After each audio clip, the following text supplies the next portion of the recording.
Have you all been tested for antibodies? I've been tested for antibodies. Okay.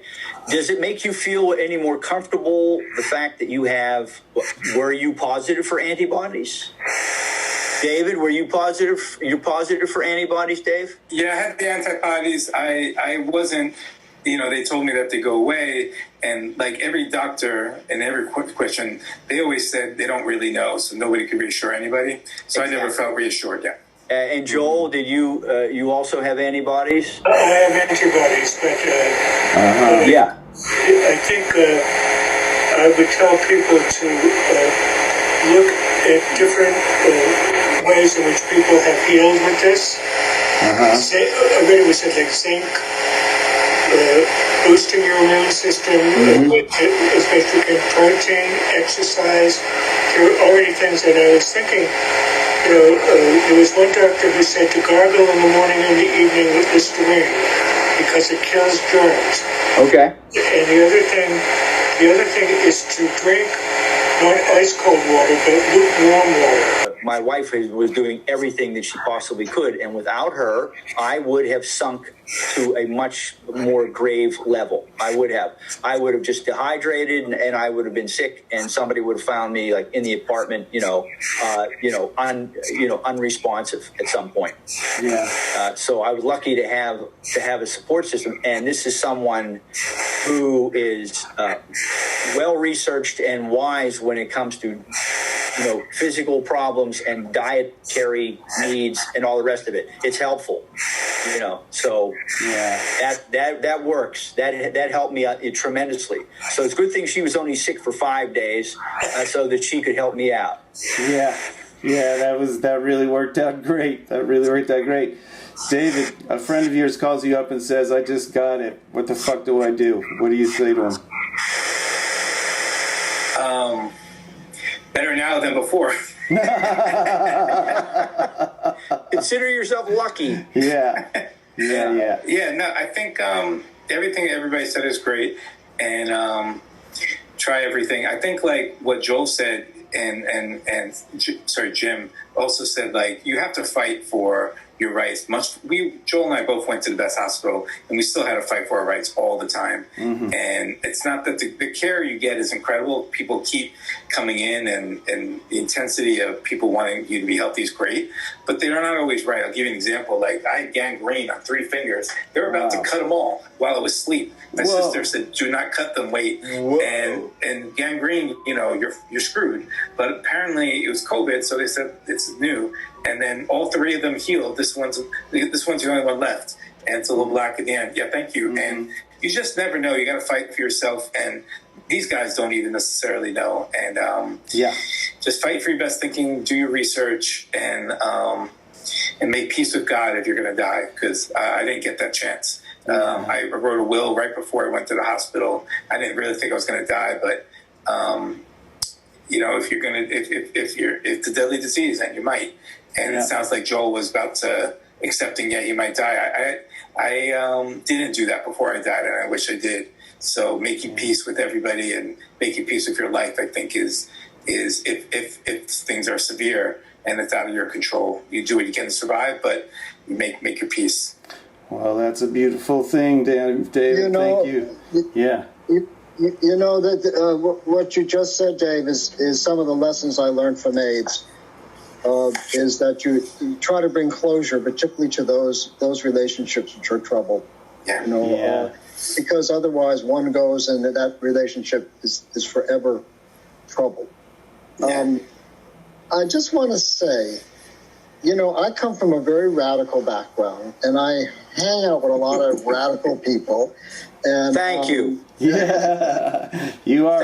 Thank you for your life that you've hung out with radical people, and you come from a radical background. You're one of the good guys. Yeah. But I'll tell you, I am sick and tired of hearing about the debate over freedom versus wearing a mask. If you believe that the virus is airborne, there's no argument that I've heard except it's not comfortable, it's not sexy, it's not this or that, to wear it. And last night, Joel and I were at, I've been trying to take him out and put him back in life a little bit. And myself, too. We went out to Bayard Rustin. They were having an event about Bayard Rustin. I couldn't find it. I'm pushing Joel all over the west side. And we wind up at the Marsha P. Johnson, who happened to be a friend of mine, a person who was very different in life than what we hear about today. Birthday party. And a whole bunch of people suddenly came into that from the Bayard Rustin, but there was no social distancing. And they were singing and dancing and everything. And Joel says, I want to leave. I said, what's the matter, honey? He said, there's no social distancing here. I don't want to be a part of this. So we left. And I think that that's important, particularly for the families of people that have been sick and recovered, for the families of people who have been sick and have not, to role model and not let people stupidly or out of their own narcissism or whatever, you said something about de Blasio.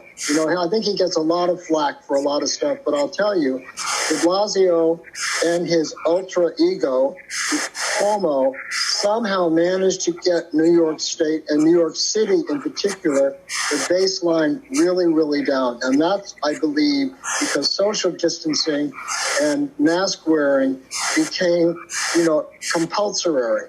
And, New Yorkers don't like to be told to do anything. And I have such respect for the amount of people that are doing that. And I was in the streets with a lot of the young kids with the Black Lives Matter, but I was always on the side, not trying to keep social distance. And I'll tell you, most of those kids wore masks. And if they didn't wear masks, I saw them policing themselves. I saw those young people handing out masks to people that didn't have them. And I want to be positive about this, not just negative. Yeah. I think that we can, put on a mask, and calling someone out doesn't work. You get into this argument about freedom in America and, blah, blah, blah. I don't want to do it. I believe it's a hoax. I don't want to get into that sinkhole. Yeah. I accept that COVID is real. My partner almost died. He's lucky to be alive. Your stories, both of your stories, are incredible. To me, Chris, thank you, because this is the conversation amongst people who have been there, either the outside the family or the people that are inside recovering, is so important. Most people who get COVID are not going to die. But the question is, what is the long-term effect of COVID? And each of you have told about your experiences, and that's the important message. I had to stop people putting on Facebook pictures of Joel someplace. They wouldn't put him in his wheelchair. They wouldn't. They made it look like he was back in life and everything was perfect. And he would like to give that impression, but the reality is, and the families know this, everything has changed. Everything has changed, and I am so grateful that he is with me. Yeah, here. That's really that's such a terrific sum up of like where we're at right now. And thank you, Jim, for speaking to why we wanted to do this in the first place. It's just so terrific for whoever sees this to be able to hear from you guys. And you're all remarkable people before any of this ever happened, and you're generous and sharing your experience, and I just thank you all so much for spending this time with me. So thank you, guys.